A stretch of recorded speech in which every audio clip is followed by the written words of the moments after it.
Hi, everyone. Welcome to the book launch of Queering Law and Order. Thank you so much for being here. Again, I apologize profusely for having some technical difficulties. We're in a time of a pandemic. We thought we had it all set up, and just like 2020, it wasn't set up, and we had to take a turn. So we're glad that you got here. I'm hoping that everyone found the link okay. Please feel free to share that link, the new link, with others that you think we're planning on attending. So we're starting late. Now we are 24 minutes late, which actually is on time for Filipino people. So that's actually great. Thank you so much for coming. My name is Kevin Nadal. I'm a professor of psychology at Gentili College of Criminal Justice in the Graduate Center at the City University of New York. I'm so honored to be here today to share my newest work, Queering Law and Order, LGBTQ Communities in the Criminal Justice System, available now at Rowman & Little and Amazon.com.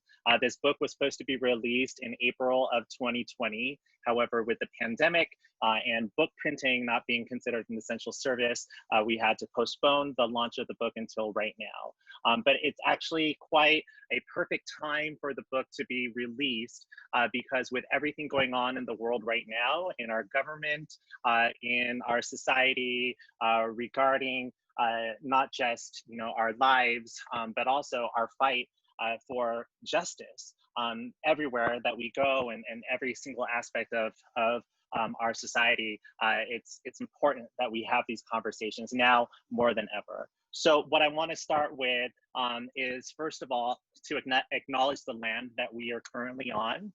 As inhabitants of the United States, we are here in a country that is not ours, on lands that are not ours.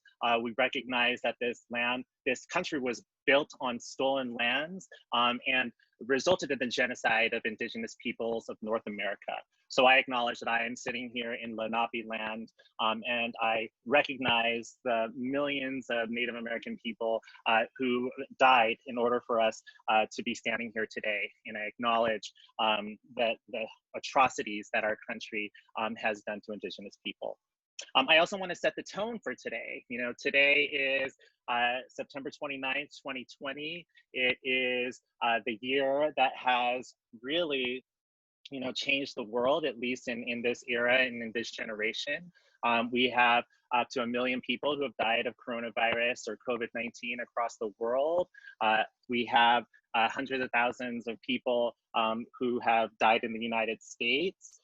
We have multiple people who have lost their jobs, people who are in very unfortunate circumstances. And so for us to even be here today is a privilege, and to be able to talk about this book and the content of the justice system is something that we do, knowing that there are so many injustices happening in the world.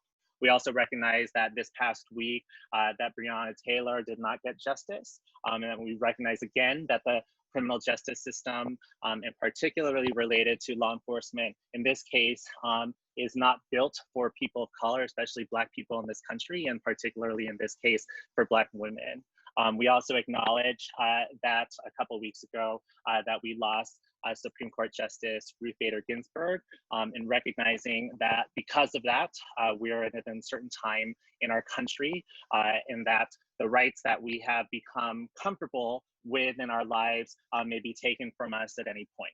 And so I share all of this because I want to set the tone with acknowledging that us talking about these issues is important, but also that there's an emotional aspect to talking about these issues, that we know that there's so much on the line. So I hope that we can not just have these conversations, but also recognize that people's lives are at stake. And I hope that we can feel inspired by these conversations to continue to be activists and to really fight for justice beyond just this chat and way beyond academia. So I've invited a couple of my friends to join me.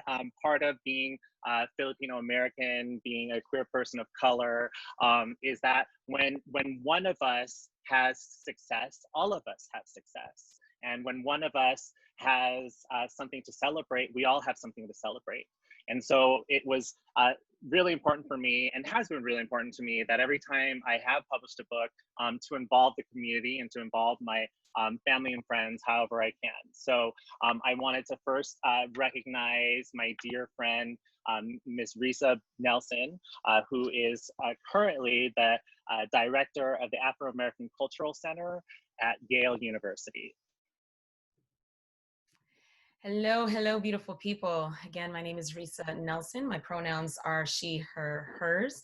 And yes, I have the privilege and honor of serving as the director of the Afro-American Cultural Center at Yale University and assistant dean of Yale College. I'm especially honored, though, that my very good friend, Dr. Kevin Nadal, asked me to be a part of his book launch for his latest work, Queering Law and Order. I'm not going to date Kevin and myself too much by saying when we met, but I'll say that I've known Kevin for nearly half my life now, not just as a friend turned cousin, an incredible father, a dedicated professor, and a prolific author, but so importantly as a fierce scholar activist. The issues of justice and equity are, and always have been, at the core of my connection with Kevin and of my learning from Kevin. His love of and for our communities, LGBTQIA+ folks of color, can be felt in all he does. And Kevin's fight and his purpose to ensure that we see our power and our beauty and our brilliance, and that the world sees us for all of who we are, and that it does right by us, it's his absolute calling. We are in a time, Kevin was just talking about all of everything that we're dealing with. We've been in a time, right?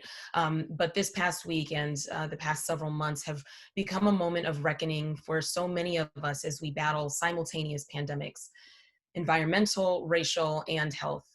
And it's no surprise that these pandemics have affected us, Black folks, Indigenous folks, and people of color disproportionately. And there's more and more information on how this has all specifically affected LGBTQIA+ communities of color.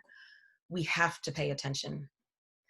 Especially on my mind lately is the brutality and the absolute sickness of racism and anti-Blackness, particularly in the US criminal justice system, policing, and surveillance. Kevin's book, Queering Law and Order, calls attention to these issues and offers us a timely examination of the disparities that continue to impact our communities. His latest work so importantly centers the identities, the experiences, and voices of queer and trans folks and our needs for justice and protection and empowerment. Importantly, Kevin's work offers recommendations for ways for bringing justice and order to our communities by queering law and order. I thank you, Kevin, for all of the work that you do to lift us up and for continuing to remind folks that there is no revolution for all if we don't also queer the revolution. So thank you again and congratulations. Thank you, Risë. I love you, you're amazing. I just want to shout out Risë really quickly that just a few days ago, she hosted a Zoom call chat with Secretary Hillary Clinton and Senator Amy Klobuchar. And so I want to thank you for being on this call, which obviously is your most important Zoom call of this week. So thank you so much for being here. I love you. Next up, we have Elian Mendoza, who is the founder of Across Front Lines and is a key activist in the movement. Kala. Hey, everyone. Hey, Kevin. For well over a decade and a half, I've been a huge fan and in constant awe and appreciation of Dr. Nadal's work, not just within our community, but with other communities. He has continued to amplify, uplift, and center the stories of struggle and leadership that we need right now to inspire us and to mobilize us towards a world that is more just. His solidarity work within the movement for Black lives and liberation has always been tireless. It has always been done in such quiet humility. It was never, he's not ever one to really talk about the work that he does. And I wish he would do that more. And I'm glad that we're in this space because it's of vital importance for us to know that people that look like us can be able to affect the world in a myriad of different ways, just like Professor Nadal has. Whether the work that he has done has been on the front lines of activism in the streets or in the digital world, he has always shown up and demonstrated what solidarity looks like. And one thing I've learned from him is that solidarity is power with, not power over. To Dr. Nadal, decolonization is a deeply lived practice. It's not just theory. It is something that is constantly shared, something that is utilized to not just uplift ourselves, but to remove ourselves from the settler colonial state. And through his work, especially with this book, it's important for us to be able to critically analyze how we can continue to dismantle these different pillars of oppression. In my own protection and defense work with human rights defenders around the world, from Ferguson to Myanmar to Aotearoa, I have always referenced and spoke of Professor Nadal's work. And it has been of deep value in all of these communities to be able to help support them in protecting their psychosocial safety and security when it comes to fighting against the state.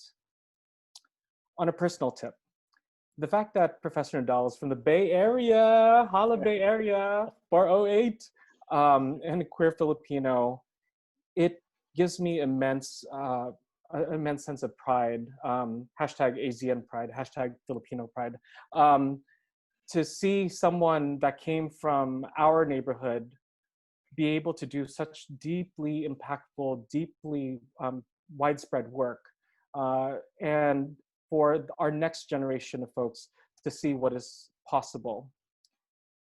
He carries our people's spirit of resistance and struggle in all of the spaces that he's in. And one thing that is very clear that we have seen in the last 9 months is that the old world is dying. In fact, the old world may already be dead. Professor Angela Davis said that now is a time of reimagining. And it's because of scholar activists like Dr. Nadal that I can actually reimagine a world that is more just, a world where everyone can live their lives, a world where people do not have to worry about the cops busting into their homes as they are sleeping and killing them, a world where trans folks can walk down the streets in their magnificence and not worry about violence, a world where all of us can truly be human and truly live. So Professor Nadal, Kevin, thank you so much for your work, your continued work, and it's an honor to be able to uplift you in this moment. Thank you, and I love you. Love you too. Thank you so much, Kalaya'an. I'm moved. I'm so happy to hear from these two folks. I chose these two folks specifically because I wanted to demonstrate to folks that we all do our parts when it comes to activism. We all do what we can to fight for justice and fight for freedom. I wanted to highlight not just, academia and the way that we do it by writing books and journal articles and doing research, but also through educators and education. So the ways that that Risë may do that with her students at Yale, and which teachers do this in K through 12 systems and in college and beyond, and even within our own families. And also people who do the work on the front line. So people like Kalaya'an who are marching and protesting in the streets and organizing and making sure that all of our voices are heard. And I think that if we really want to ensure that collectively we are fighting the power in the most effective ways, we all have to do our parts wherever we are and whatever our positions are. And we actually have to support each other in every which way. So thank you so much to Risë and Kalaya'an for speaking today. And I hope that that others can continue to fight for the world in the ways that you two do. I wanted to share a little bit about the book. And this is just the agenda for today. It's called the Queer Agenda, at least the Queer Agenda for today, September 29th. Before I speak with Cecilia, who is the founder of Transgender Equity Consulting, I wanted to share a little bit about the book. We are gonna have a book raffle today, and then we're gonna have a Q&A session. So sit tight. But in terms of the book, I wanted just to share a little bit about what the book entails. So the book consists of 11 chapters that focus on various aspects of what we know as the criminal justice system and or of government and law. I decided to write this book because there really wasn't a lot of literature that focused on the comprehensive experiences of LGBTQ people and the law. So when I was starting to conceptualize it, I came up with these chapters. So chapter 2 talks about history. I think one thing that people don't do enough of is understand what has come before us. What are the ways that people have fought for us in the past, and what are some of the ways that we could learn from those fights and those injustices of the past? For me, it was really important to review every single law and every single policy that has been not just discriminatory towards LGBTQ folks, and particularly LGBTQ folks, people of color, but to also understand the laws that maybe we don't even realize were even in existence, and the things that we take for granted today. And so when we think about LGBTQ people and the law, we think about things like the Sodomy Laws that were legal up until 2003 across the United States, that if you were a person who had same-sex relations, essentially with another person of the same sex assigned at birth, that you could be jailed for it, arrested and jailed for it. And that was as simple or as recent as 2003. In the law, I learned about things like masquerade laws regarding the fact that people needed to wear clothes that matched their sex assigned at birth, and if they didn't have clothes that were majority matching or aligned with their sex assigned at birth, that they could be arrested for it. You know, I recovered Stonewall, not just Stonewall, but also covering the movements that happened before that in Los Angeles and in San Francisco. I looked at things like HIV policies, immigration policies, all that have negatively impacted the experiences of LGBTQ people of color, LGBTQ people and LGBTQ people of color. I wanted to focus in chapter 3 on hate crimes and historical trauma. So understanding this notion that when you belong to certain communities that have a history of marginalization, that might lead to what is called historical trauma, or the notion that we carry that trauma with us. And it's felt especially when the community collectively experiences some sort of pain, struggle, or violence. And so we see historical trauma with Black people here in the United States after the wrongful conviction, or the lack of conviction, actually, with Breonna Taylor's murderers. We also see historical trauma when it comes to regarding slavery and genocide of Indigenous people. We also know that historical trauma exist among LGBTQ people. So when Pulse Orlando happened several years ago now, that was a collective trauma that was experienced by all. And so I covered some of the ways that LGBTQ people have experienced historical trauma. The next few chapters focus on very specific elements of LGBTQ people's lives, ranging from the law enforcement and the ways that police officers have been historically cruel and violent towards LGBTQ people, the prison industrial complex, in the ways that policies and prison culture has been discriminatory and violent towards LGBTQ people. Trials and the justice system in which LGBTQ people are likely to not have the same types of justice served at trials as heterosexual cisgender people.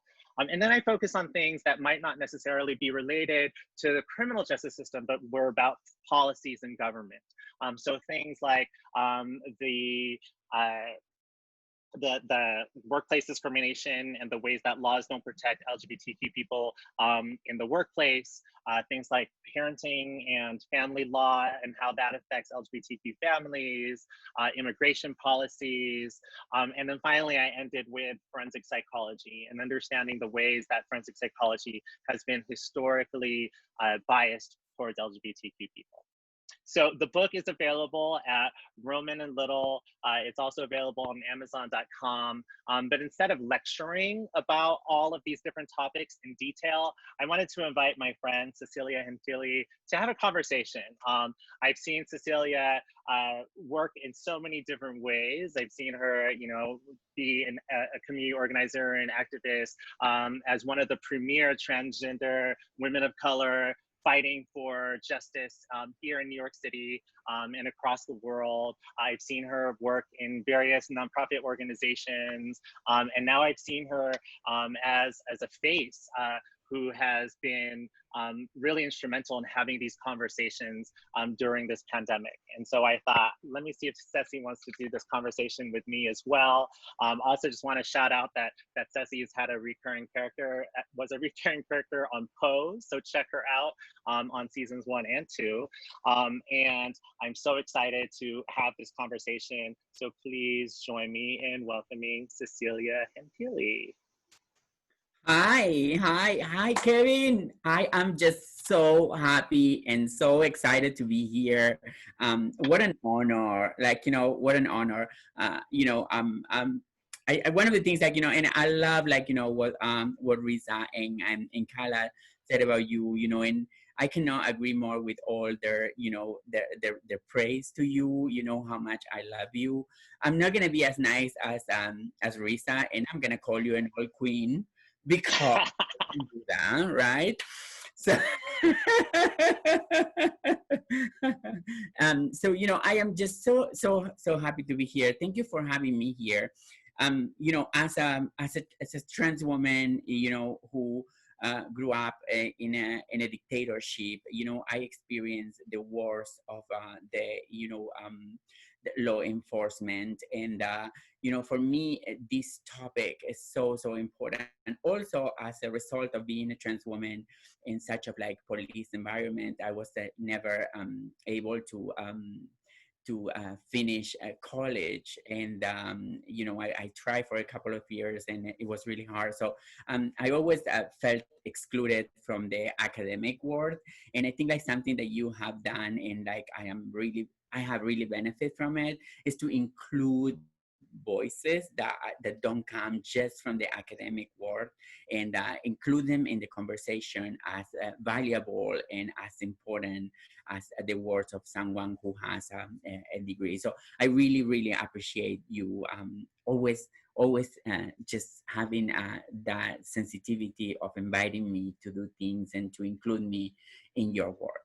So with all of that, and yet please watch Pose, because I get paid residual. So, I always need an extra coin.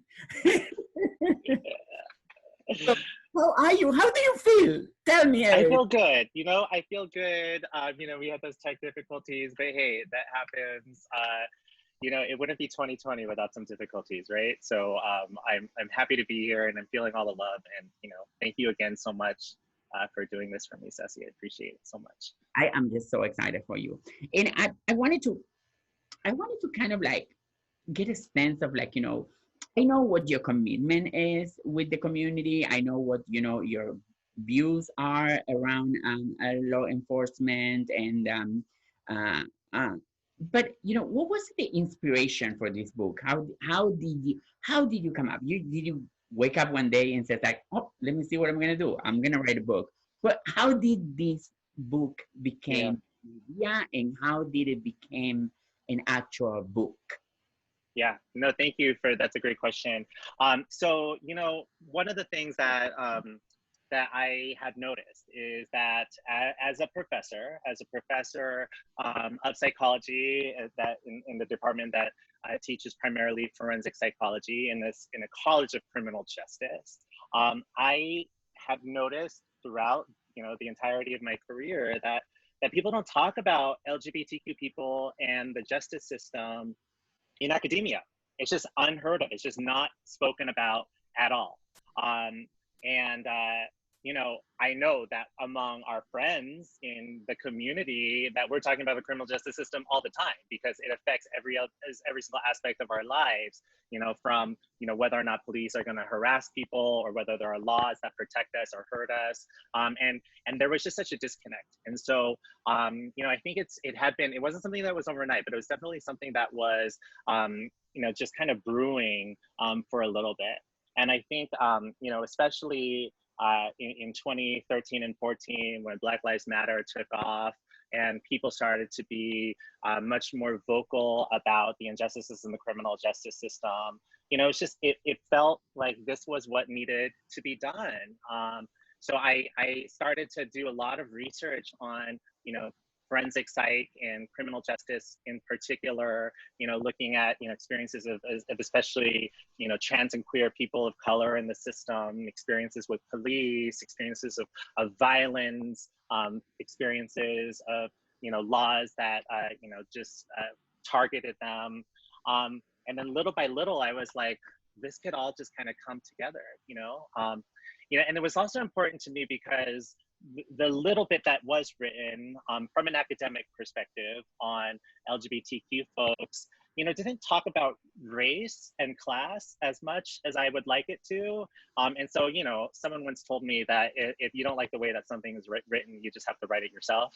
And so that's, you know, kind of how I got here. And I hope what I hope people can see is that, you know, it's just, it's comprehensive in that it covers all these different, you know, aspects of the justice system, but there's still so much more that needs to be covered.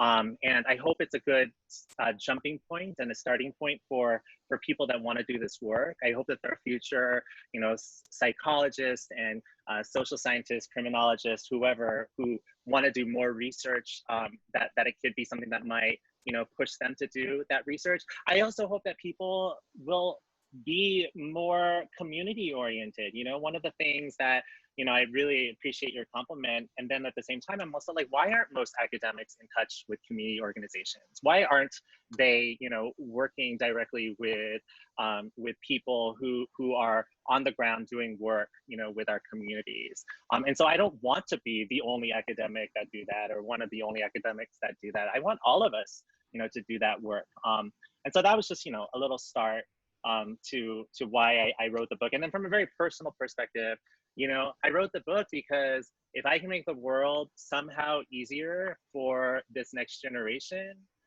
then you got to do it, you know? Like when I was doing the research, like I was like, so many of these laws, if I was in the wrong place at the wrong time, like I could be dead. If I was in the wrong place at the wrong time, I could have been arrested and jailed or imprisoned. If I was in the wrong place at the wrong time, like my life could have taken a completely different trajectory. And if I can do my part now to make sure that that doesn't happen to as many trans and queer kids, and especially trans and queer kids of color, that's just what I have to do. You know? That's such, you know, I can listen to you for hours, you know, you know, as a person who, you know, I am a sex worker and I have experienced the worst out of, you know, just trying to make my, you know, my money that I need to eat, the money that I need to pay rent in New York City out of my body, like everybody else uses their body to make their living. And, you know, as a trans woman, you know, and as a sex worker, I have suffered the most to the hands of the police. And like, you know, like you were saying, this has been happening, you know, not just now, it's been happening for decades, you know, and it's such an important task to take a look at the history of like how the LGBT community has been oppressed by law enforcement, and naturally the oppression of poverty, right? Because like every time I was arrested, I don't know if I was arrested because I was trans, because I was a color, or because I was poor, or because of three of them, right? And it was like, oh, you are the perfect intersection. You check all the things to just come and arrest you. So tell me a little bit, you know, what was because I know that you know so much about all of these that I'm sure you could write a book with your eyes closed, though. But is there anything, any discovery through this process that you were like, oh shit, look at this. Yeah. I didn't know about this, you know? Yeah. Was it a discovery that shocked you? Yeah, you know, it was really hard to write the book, to be really honest. It was one of the hardest books I'd had to write, and part of it was because of historical trauma. That writing and learning about all of these atrocities that have occurred towards, you know, people who are like me, like that was just so hard. And so sometimes I would, you know, read about a case and be really invested in a case, and then find out how it ended up, and then I would just cry for these strangers that I'd never met in my entire life. Because again, I would feel like, you know, that easily could have been me. You know, there were like, you know, many cases that I'm sure most people have no idea that they have occurred. You know, like people are aware of some of these more these cases that have received a lot of media attention, which is great, right?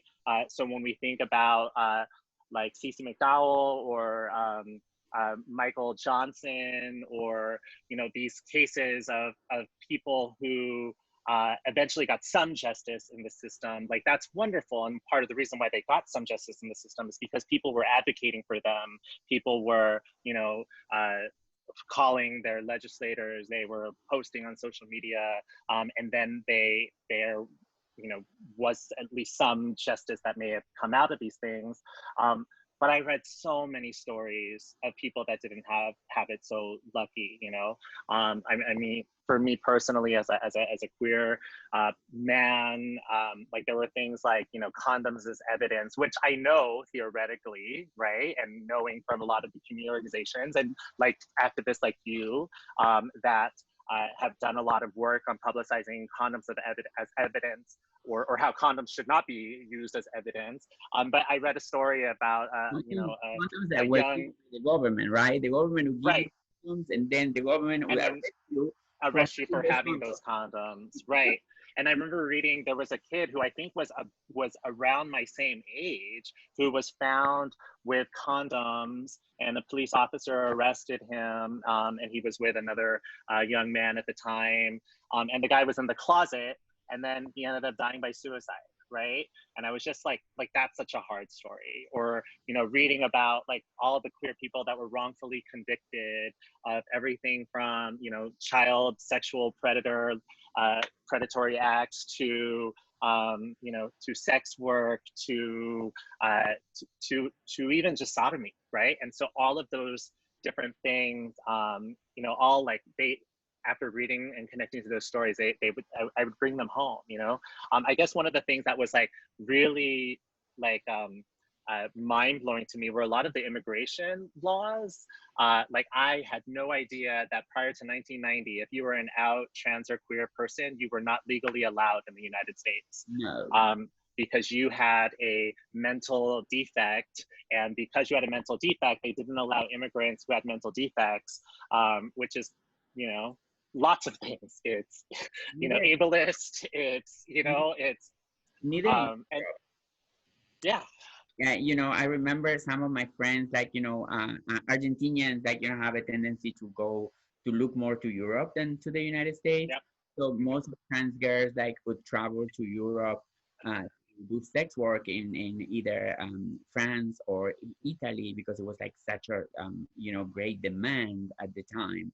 And like I know girls that had to cut their hair and like present masculine just to get into the country. Right. So people don't know those things. Up until 1990, and even then, even after 1990, it would still be difficult, but at least it wasn't like, you know, illegal altogether. But you know, so like that's something that's of interest to me, because again, my parents immigrated here in the 1960s, but if they didn't immigrate here and I wanted to come here prior to 1990, I wouldn't be able to come in, you know, unless, you know, again, I really like butched it up, but you know, how well would I have done at that? But You know, it's It's just like a really, feels for you to butcher out, honey. I'm sorry. I know it just yeah. it comes out through your pores. You know. Right, right. And so that, and so those were some of the laws, I want to talk a little bit about, sex work and, sex work is such a, it's such a fucked up legislation because it targets trans people and especially trans women of color. And it's, on so many levels, like they'll give you condoms, but then they'll arrest you for it.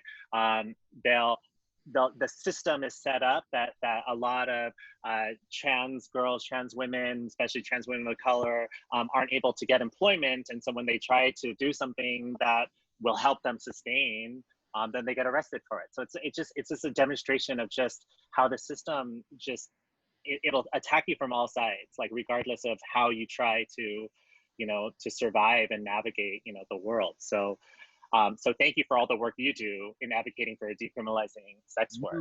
Because why is it even a law? Like, what is it?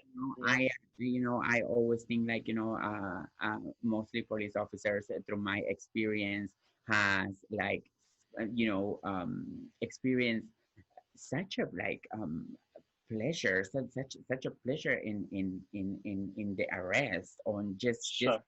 to commit an arrest. It's such a morbosity around around the act of arresting a trans woman, and mostly a trans woman of color. And I also think most of people don't measure the pain with the same caliber, things that happen to gay white men that are considered tragic, when same things happen to a trans woman or a black trans woman, especially. They're not even Right. not for nothing, after how many years we're still talking about Matthew Shepard, and Dominic Felt, was murdered, cut in pieces, put in a bag and thrown in the river. Nobody talks about it. Nobody talks about it. I think people measure the pain of individuals with with different measuring elements, right? And whatever happens to a white person, whatever happens to a gay man, is much more considered than when it happens to a black trans woman or a brown trans woman or a woman, queer woman. So tell me a little bit, how do we change this shit? What do we have to do? What do I do? What do I do? What the fuck? I mean, you do everything that you do because you're perfect and you do everything amazingly. But for everyone else that's not Ceci, what do we have to do? I mean, I think first of all, what we have to do is we have to have these conversations. People need to know what's happening, in this world and what's happening in our society, and especially what's happening, to trans and queer people of color. You're absolutely right that when something happens that is atrocious and violent towards a gay, white, cis man, it is atrocious still, but it definitely gets, so much more attention. And then oftentimes we'll set what is viewed as the gay agenda, as opposed to being something that's inclusive, that fights for all of our communities, right? So you talk about, Matthew Shepard, or people before Matthew Shepard, there was Harvey Milk, but what about all of the other queer and trans people of color that were killed, where we don't know their names, where they don't get a movie, they don't get a play, they don't get a law named after them. And I say that again, respecting that, yes, any queer person that gets killed, any trans person that gets killed is horrific. And can we also look at the intersections of all of that? So with that being said, I think the first thing that we as just everyday people can do is center Black and Brown and Indigenous lives first, right? So when we talk about queer and trans folks, we need to center those folks first, because those are the stories that aren't getting told. Those are the stories that are oftentimes, being erased. And when we don't know that those things are happening, then people don't really know that there has to be anything that needs to be done, right? So it's kind of like, you know, when marriage equality happened and people were celebrating, yay, you know, we have marriage equality. That was great. And well, what about all the queer and trans people of color who are still homeless, who are still living in poverty, who still can't get jobs, who don't have access to healthcare? That wasn't viewed as part of the gay agenda. It was part of, it was just, it didn't affect rich, gay, white, cis men who were able to control, you know, what the LGBT movement was all about, right? And I say LGBT without the Q because that's what it was, LGBT in that order. But why not queer it up and center trans people first, queer and gender queer folks, and queer and gender queer people of color, because you know our lives are important. We need to talk about what issues are affecting us too. So that's step one. What do you think? I love it. I love it. I love it. I think it's, you know, it's so important to understand the needs of the communities, and like, you know, and how different the life of you know, of a white gay man is from a trans woman of color, and how like the fact that, you know, most of us that had interactions with the criminal justice system are just victims of poverty, right? And they're just like, it is the result of things that we have done to survive. Call it sex work, call it stealing bread in a grocery store, right? So instead of like kind of putting so much attention in the fact that this person stole a piece of bread, why don't we look at the fact of like, why is this person hungry, right? Right.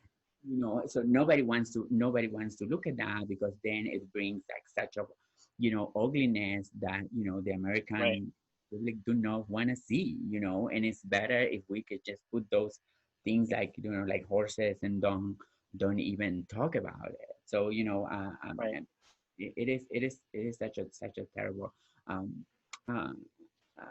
but there's so much more we have to do too, you know. I think the other thing that I hope we're seeing in this moment in time is that people are seeing the power of their voices, you know, that we need to not just, you know, use our voices in our families, in our homes, at our workplaces, and to our government officials. They need to know how we feel. So, you know, every protest that happens is so important and so necessary. You know, that's how things get done. While it's important for people to do things behind closed doors, and that can be effectual too, it also needs to happen with people on the streets, and people making noise, and people disrupting, because we need to remember that Stonewall was a riot, right? Like, we need to know that it wasn't just that, that at least at that moment, that people were handed their rights, or at least some of their rights, because they realized it was the right thing to do.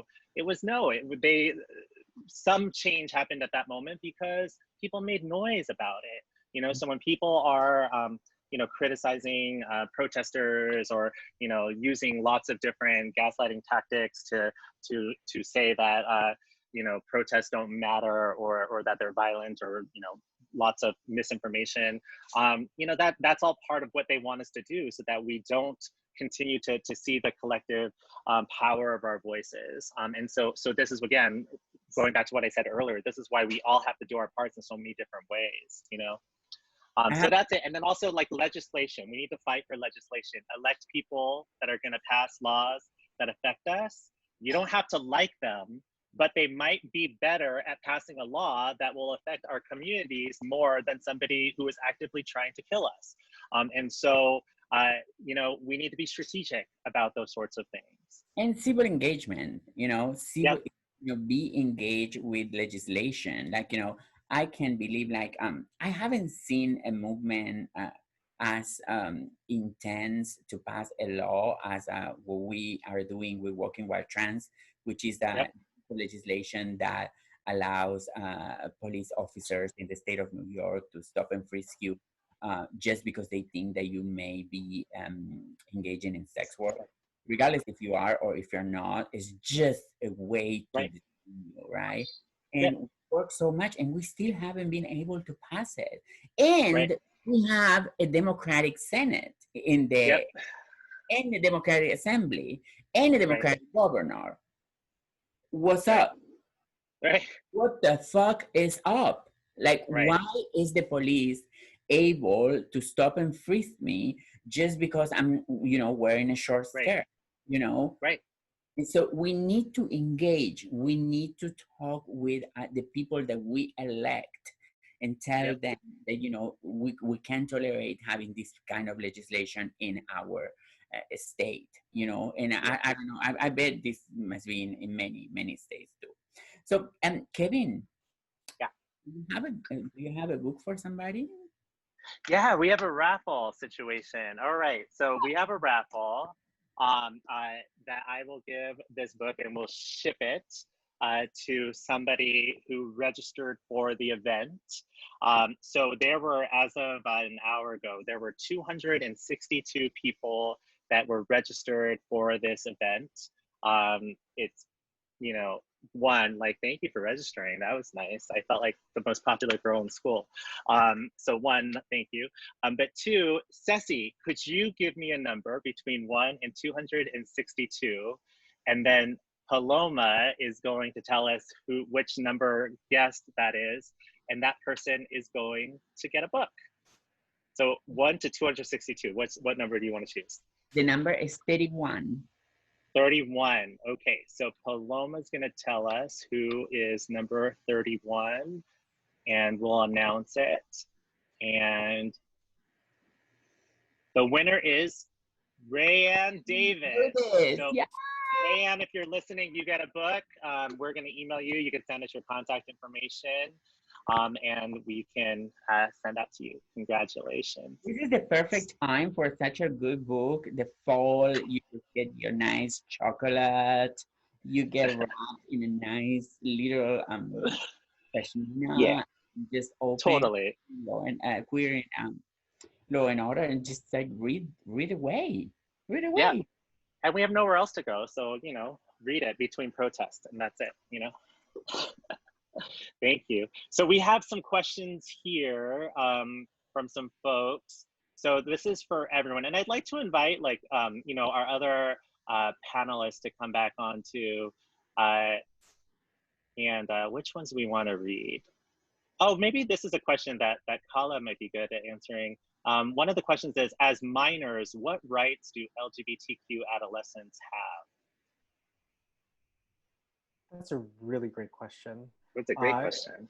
If you're talking about in terms of like the Universal Declaration of Human Rights, you have pretty much all the rights that anyone else does. If you're looking at constitutional rights, aside from not being able to vote until you're 18, you are covered under the Constitution. I am not a lawyer, by the way. So I think one thing that you want, the question that you might want to look at for the one person that asked this is to kind of like look at what your local state laws are. Because as we know, just like here in New York, there's a really messed up law that is that targets trans folks, the Walking While Trans law. So there could be local legislation that targets you specifically as an LGBTQ youth, whether it's regarding quote unquote loitering, or even laws that are now being used against protesters. If you go out to a protest, you can be charged with a felony for a myriad of different reasons. I think it's definitely do your research, find out what is, there's some amazing organizations like PFLAG that will be able to have resources for LGBTQ youth, and what rights they have and what ways that they can be safe in their state. Yep, that's a great answer. So do your research. State and local laws are different across the country. So make sure that you know what your specific laws are. And also talk to others in your community so that you know exactly like what legislation or what policies are sometimes used against LGBTQ people and how they're enforced differently. Because sometimes, there might be a law that people don't necessarily know about, but if there are community members who could tell you about those state or local laws, that could be something that could be helpful for you. Let's see, I also invited some other friends to attend. So Marta Esquilin is a dean at Rutgers University. Ben de Guzman is the director of Asian and Pacific American Affairs at the Washington, D.C. Mayor's Office. And we have our own John Jay President, President Karol Mason, who's on the call as well. So do any of you want to ask a question live or comment live? I see Ben unmuted and Marta unmuted. Okay, Ben's gonna go first.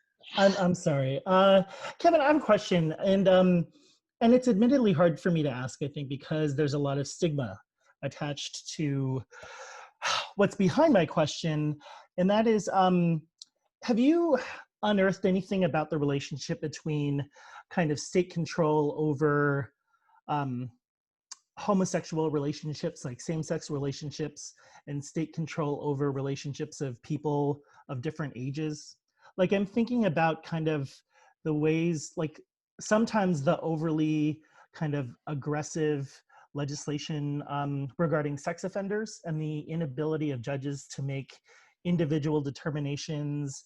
And it's like attachment to the very deep stigma that we've, associated with this. I mean, obviously, there are lines that, that we shouldn't cross or whatever, but, having known people personally in my life that have, not been able to get under the thumb of, these kind of really onerous laws regarding sex offender registry, and the inability and the unwillingness of people, who are otherwise progressive to take this on.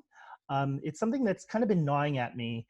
And, as I look at your book and the ideas about kind of state control over our bodies as queer people, kind of made me think about this. Yeah. The thing that comes up for me is that there is a history of what is called Romeo and Juliet laws across the country. And what Romeo and Juliet laws are essentially are that there are some exceptions for sexual relationships or romantic sexual relationships between minors and people who are, young adults, that if they're a man and a woman, then it would be viewed, or a young man and a young woman, that it would be viewed as an exception and they wouldn't get charged or tried for it. But for queer people or same-sex couples, that it would automatically be viewed as, a sex offense and turn into, later into sex registry. I mean, that's being talked about in California right now, right? There's like state legislation.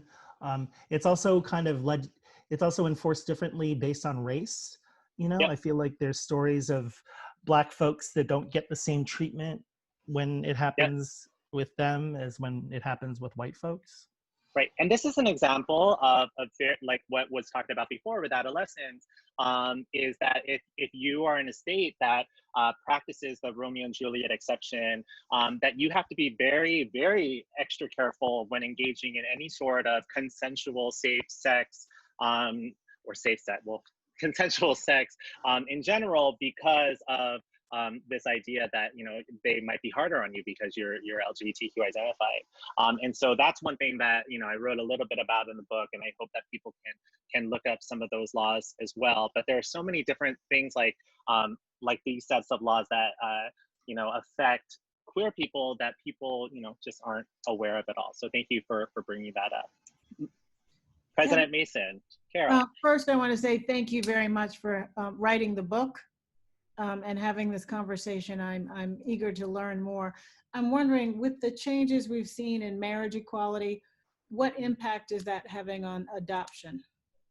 Yes, that's a great question. And what happened after marriage equality, one of the things that is really important for me to acknowledge is that marriage equality was great on so many levels because it opened the door to so many other things. And I think one of the things that oftentimes gets lost is people may have thought they were only fighting for marriage equality, but that there was so much more to that. And so, in fact, there are a lot of LGBTQ people of color are more likely to have kids than white LGBTQ people. And so a lot of those laws affected those families more. And so when marriage equality was passed, because now those individuals are married, that made adoption easier. So, you know, that oftentimes it would be that you couldn't adopt somebody even though you were a co-parent because you weren't the parents who gave birth to them. Or there would be specific state laws that banned LGBTQ people or same-sex couples from adopting altogether. And so marriage equality was passed in 2015 and then opened the door for same-sex adoption to be legal across all states. So now the problem is, this is where the book is both perfectly timed and potentially dated, is that with Justice Ruth Bader Ginsburg dying, who knows what the future of the Supreme Court is regarding, you know, LGBTQ rights, because if they, you know, rule that LGBTQ couples shouldn't be allowed to raise children, then it would be up for the states to decide. And so those states in which that ban was removed as a result of those SCOTUS decisions could go back to prohibiting, you know, adoptions. Similarly, those states that still on the books have sodomy as being illegal in their state could potentially go back to that if SCOTUS rules against, you know, sodomy. And so these are some of the things that are really scary, but really important for us to recognize. And, you know, I think one of the things that I hope that people do in reading the book is just to really know history and to really know that yes, people have gotten rights, but to know, you know, what were the struggles in them getting those rights, because those rights may easily be taken away. And so again, we don't just see this with LGBTQ folks. In LGBTQ rights, we see this also with women, women's reproductive rights. We see this with immigration rights and so forth. And so this is why it's so important for us to know history as a way of preventing, you know, future catastrophes from continuing. Thank you, Karol. Marta, Esquilin, did you have a question? I do. Hi, Kevin. Congratulations. Really, really proud of you and happy for you. So my question is just related to, interested in your perspectives on abolition. Just given all of the challenges that you discuss, and you're talking a lot about taking action through really pressuring legislators and just, you know, given our current context in the movement, that, you know, is really focusing a lot on this question of reform versus abolition, within various aspects of the criminal justice system. Curious what your perspective is about that and sort of what direction you think we need to be moving in. Yeah, that's a great question. And I would love to hear what other people think as well. You know, I'm all about the spectrum. Like, I think there are so many things that we have to do. I am pro-abolition. I also know that it might take a while to get there, so I'm okay with reforms along the way. And I think that for pretty much all systems, so whether it's the prison industrial complex, whether it's law enforcement, immigration reform, and so forth, we need to reform all of those systems, and perhaps for some of those things, abolition is the way to go. Right? So I'm not against those things at all. I also know that sometimes there need to be some strategic moves in how we get there. So I really like the pushes, for example, these past several months on, you know, defunding the police. This idea that, you know, so much money goes towards policing that could be used in so many different ways. And perhaps if we at least try some of those tactics out, that we might be able to see some change. However, if the police keep on acting up and doing some of these things that, you know, continue to build violence against our communities, then maybe we need to go more extreme. And so I'm someone who is open to all of these things. I hope that our community can lead the way, and for us to think about, what are some of the best ways to really tackle each thing, right? I'm also really pro, abolishing ICE. Because I think ICE, there's enough research and lived experience for people to know that it's an ineffectual institution. And so for them, perhaps we can go extreme because we have this not only data, but also the understandings of how ineffectual that they are. Was that okay? All right, you're on mute. We have Yes. some more. Yeah, it's okay. And one of the things that I do in the book too is I try to paint all of the perspectives of different tactics, different progressive tactics of what people can do to try to fight the system, again, from all directions. And again, I hope that if people do that, then collectively there can be some change. So for example, like, I don't think that, having a new diversity, equity, inclusion person is going to solve all of your problems. But I do think that having a diversity, equity person can do some damage in this direction, and then you have student activism that might do some damage in that direction, and then you have people fighting from the inside in different directions. I think that we all can do that, those parts, to try to really fight for justice.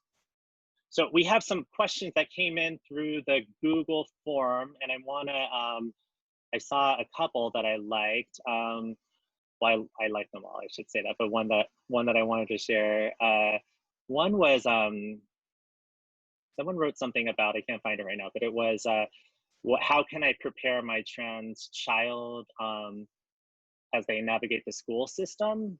I would like to open that up to anyone. Does anyone have thoughts on how we can prepare our children who are coming out at earlier ages? I don't really love the term coming out, but are letting us in and self-identifying at earlier ages. What are some of the things that we might be able to do to assist young people? Mm-hmm. Kevin, can I say something? Sure.